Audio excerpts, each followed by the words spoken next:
Selamat pagi, siang, sore, Tomo, dan teman-teman semua.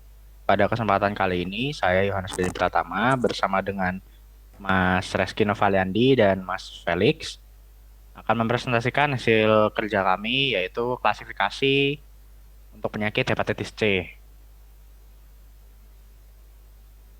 Untuk presentasi ini akan dibagi menjadi 4 bagian, yaitu ada yang pertama pemikiran dasar, metodologi penelitian, hasil dan analisa, lalu nanti untuk hasil codingnya.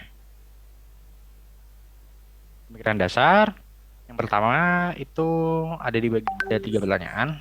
Rumusan masalah apa saja yang akan dipecahkan melalui penelitian, tujuan tujuan yang ingin dicapai, kegunaan atau manfaat apa yang dapat diperoleh. Pertama-tama akan saya menjelaskan hepatitis. Apa itu hepatitis? Hepatit Hepatitis adalah istilah yang dipakai untuk semua jenis peradangan pada sel-sel hati yang bisa disebabkan oleh infeksi bakteri, virus, parasit, obat-obatan, konsumsi alkohol berlebihan, lemak berlebihan, dan penyakit autoimun. Berdasarkan laporan dari Riskesdas tahun 2007 dan berdasarkan laporan Riskesdas tahun 2013, itu disebutkan bahwa jumlah orang terdiagnosa hepatitis meningkat 2 kali lipat. Hal tersebut dapat dilihat pada gambar ini. Ini adalah grafik pada tahun 2007, laporan 2007, lalu pada tahun 2013. Dapat dilihat semuanya bahwa jumlah orang yang terjangkit penyakit hepatitis ini meningkat. Nah, lalu untuk untuk orang-orang yang dapat terkena penyakit hepatitis itu semuanya tersebar dari banyaknya golongan umur. Mulai dari umur 1 sampai dengan umur 75. Dan itu penyakit ini tidak memandang bulu. Dia bisa menjangkit ke laki-laki maupun perempuan. Berdasarkan status pekerjaan juga dapat dilihat bahwa orang yang mungkin terkena penyakit hepatitis itu di sini paling banyak adalah petani, nelayan, atau buruh. Lalu mengapa kami mengambil ini? Karena dengan jumlah pengidap penyakit ini sangat banyak, maka terus-terus ide untuk membuat sistem klasifikasi ini yang dimana nantinya diharapkan dapat membantu tenaga-tenaga medis dalam memberikan penilaian, mereka memberikan penilaian apakah metode ini bermanfaat atau tidak, dapat digunakan atau tidak, lalu mengurangi beban kerja mereka. Dalam hal ilmu pengetahuan, kami ingin mengetahui apakah dengan menggunakan metode JST, kami menggunakan metode backpropagation. Apakah dengan metode ini kami dapat melakukan proses klasifikasi penyakit ini berdasarkan data-data yang sudah ada. Nah, untuk data-data yang kami gunakan itu berasal dari bank data ICS ICU, ICS-UCI.edu, yang dimana terdiri dari beberapa data seperti ini. Ada tes blood, lalu ada hepatitis ada tes blood. Tes blood itu berjumlah 533 data. Lalu ada suspek tes blood. Suspek ini adalah orang yang dicurigai sudah terjangkit penyakit hepatitis tersebut. Itu berjumlah 30 data. Lalu ada data orang yang tes bloodnya yang sudah terjangkit hepatitis C. Itu berjumlah 24 data. Lalu ada orang yang terjangkit fibrosis, itu 21 data. Dan cirrhosis itu 71, ada 7 data. Total data yang kami miliki adalah 615 data. Nah, lalu untuk datanya dapat dilihat pada gambar ini. Ini adalah data yang kami dapatkan dari ICSUCI.edu itu, bahwa ini ada total 12 parameter yang terdiri dari kategori age, sex. Lalu ini adalah parameter hasil dari tes darahnya. Ada ALB, ALP, ALT, AST, BIL, C, COL, CREA, GGT, dan PROT. Untuk kepanjangannya itu ALB itu adalah albumin, ALP adalah alkalin fosfatase, ALT adalah alanin aminotransferase, lalu AST adalah aspartate aminotransferase, BIL itu adalah bilirubin, CHE adalah kolinesterase, lalu ada kolesterol, kreatin, ada gamma glutamil transferase, lalu ada protein. Lalu berikutnya adalah metode untuk melakukan percobaan ini. Kita menggunakan backpropagation, lalu kita pakai 3 hidden layer, di mana untuk hidden layer mulai dari 2 menggunakan hidden layer sebelumnya yang terbaik. Lalu kemudian untuk fungsi aktivasi di hidden layer kita menggunakan Relu, dan untuk outputnya kita menggunakan fungsi aktivasi softmax. Lalu kita memakai bahasanya Python dengan library TensorFlow keras. Lalu kita memakai Google Colab untuk pengerjaannya agar lebih mudah untuk melakukan komunikasinya. Lalu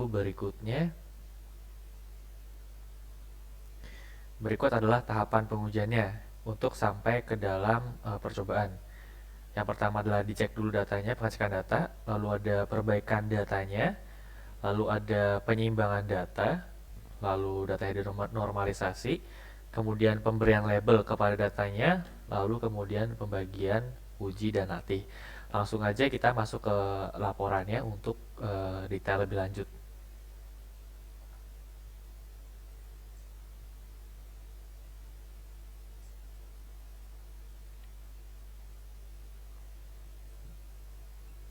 Iya, yang bawah tadi benar, hasil dan analisis yang di bawah. Nah, iya, yang ini.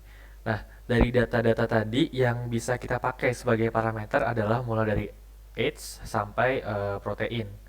Nah, itu adalah data-data yang kita bisa pakai sebagai parameter valid. Nah, kemudian di sini kita ada yang tabel tidak terpakai, yaitu unnamed, yaitu adalah nomornya. Jadi kita langsung buang saja, kita drop. Lalu kemudian kita coba lakuin pengecekan datanya. Ada nggak sih yang nol dari semua data ini? Oh, ternyata ada. Dengan function is and a, ada beberapa uh, data yang dari ALB, ALP, COL, dan PROT dengan jumlah terbesar dari ALP. Lalu kemudian kita coba berikutnya kita coba isikan yang kosong-kosong itu dengan rata-rata dari setiap kolomnya sehingga datanya tidak kosong lagi. Kemudian berikutnya kita lakukan penyimbangan data.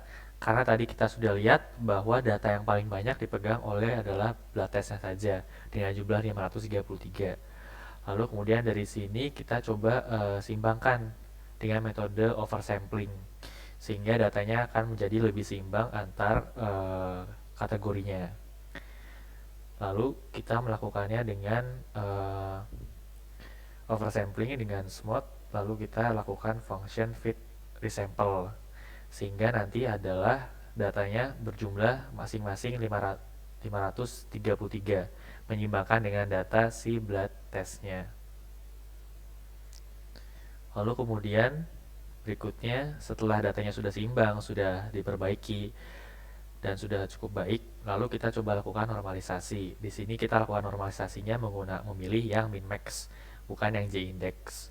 Di sini kita coba lihat ini ada yang sebelum dinormalisasikan dengan data awalnya, lalu kemudian ini adalah setelah dinormalisasi. Kemudian dari sini kita bisa coba untuk lakukan pelabelan, yang mana pelabelan ini adalah kategorinya yang tadi itu adalah blood suspek, terus blood test, hepatitis C, dan lainnya.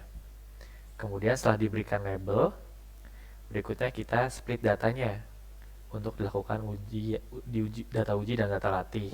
Di mana untuk data ujinya kita ada 1/3 dan data latihnya ada 2/3. Lalu kemudian dilanjutkan oleh Mas Eki. Oke, setelah kita mendapatkan data uji dan data nantinya, selanjutnya adalah kita lakukan pelatihan modelnya.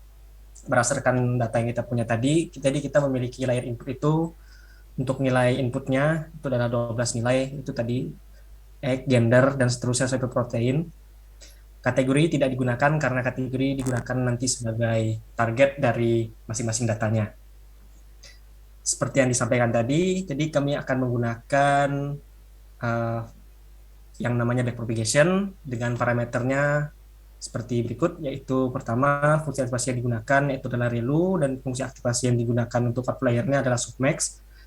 Epochnya kita menggunakan 250 dan hidden layernya kita cobakan dari 1 sampai 3 hidden layer, di mana masing-masing hidden layer nanti kita akan cobakan dengan variasi neuronnya 5 sampai 30 dengan kelipatan 5. Selanjutnya, setelah kita mencoba-cobakan, kita mendapatkan akurasinya. Yang pertama, kita dapatkan akurasi untuk satu hidden layernya.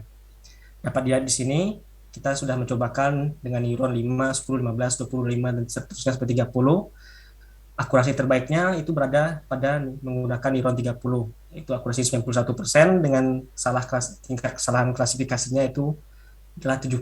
Jadi terdapat 70 kesalahan dalam saat melakukan klasifikasi yang jumlah data ujinya adalah 800. Kemudian setelah mendapatkan yang tertinggi pada hidden layer pertama, kita selanjutnya menggunakan dua hidden layernya. Dan untuk penggunaan hidden layer yang pertama, kita menggunakan dari yang tadi, yang tertinggi tadi, yaitu 30 pada pengujian sebelumnya. Kemudian kita cobakan lagi dengan neuron yang pada hidden layer kedua ini, kelipatan 5 lagi, ternyata didapatkan.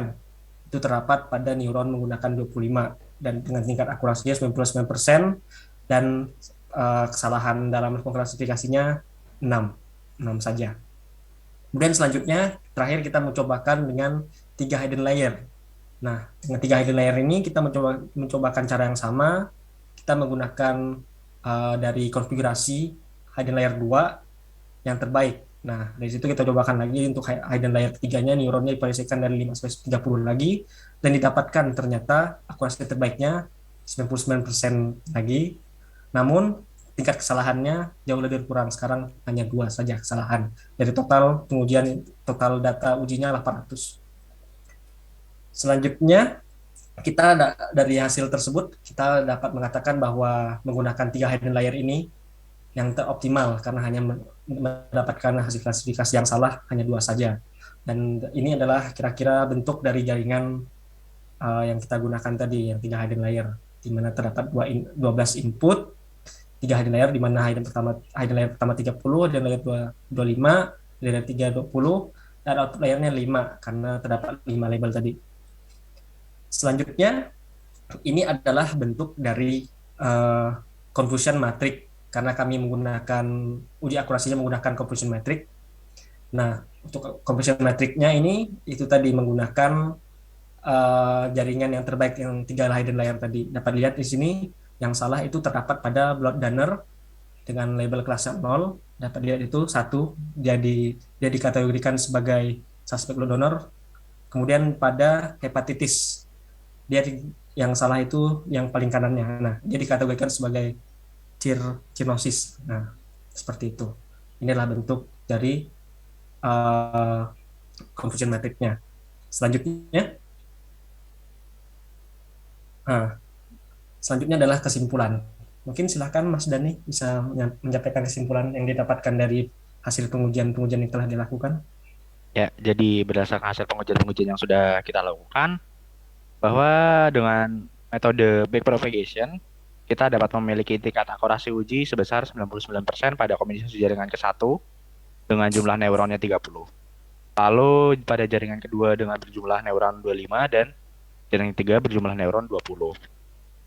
Lalu hasil percobaan ini dapat digunakan dan dikatakan berhasil karena memiliki akurasi uji yang cukup tinggi untuk dapat mengklasifikasi penyakit hepatitis C menggunakan 12 ciri secara utuh. Fungsi aktivasi terbaik untuk hidden layer 1, 2, dan 3 adalah menggunakan aktivasi ReLU dan untuk output layernya menggunakan aktivasi softmax. Lalu akan kita lanjutkan untuk contoh codingnya seperti apa, contoh data implementasi yang kita lakukan. Ya. Oke, kami akan menggunakan data yang sudah ada di sini. Nah, data dari bank data yang sudah ada. Mungkin nanti bisa ada Mas Felix atau Mas Eki yang bisa membantu saya untuk memasukkan data-datanya berdasarkan dari hasil Excel ini, berdasarkan data bank yang sudah kita dapatkan tadi. Oke. Ya, monggo. Oke, kita coba ambil contoh yang hepatitis, label hepatitis. Mulai dari umur 35, Oke. kemudian laki-laki, Lalu untuk ALB atau albuminnya, 47, ya, kemudian 37,9, 27,9, kemudian 13,3, kemudian 48,4, kemudian 8, kemudian 10,3, kemudian 4,14, kemudian 69,2, kemudian 68,2, 68,2 ya. betul, kemudian yang terakhir 76. Ya, oke. Nah, di sini dia masuk ke array 2. Seperti yang sudah kita tahu bahwa array itu dimulai dari nol kalau pada proses coding. Nah, untuk di berdasarkan data ini, hepatitis itu masuk ke kategori satu. Nah, berarti apabila dimasukkan ke dalam array, berarti dia masuk ke array nomor 2. Nah, berarti dapat disimpulkan bahwa eh, berdasarkan data yang sudah ada bahwa metode Beef propagation dapat memprediksi atau dia dapat mengklasifikasikan berdasarkan data yang sudah ada menjadi array ini apa. Jadi dia dapat mengklasifikasikan bahwa oh dengan data seperti ini dia itu masuk ke penyakit hepatitis gitu. Mungkin cukup sekian dari kelompok kami. Mohon maaf apabila ada salah kata. Kami ucapkan terima kasih. Sampai ketemu lain waktu. Selamat tinggal. Terima kasih. Terima Terima kasih. kasih.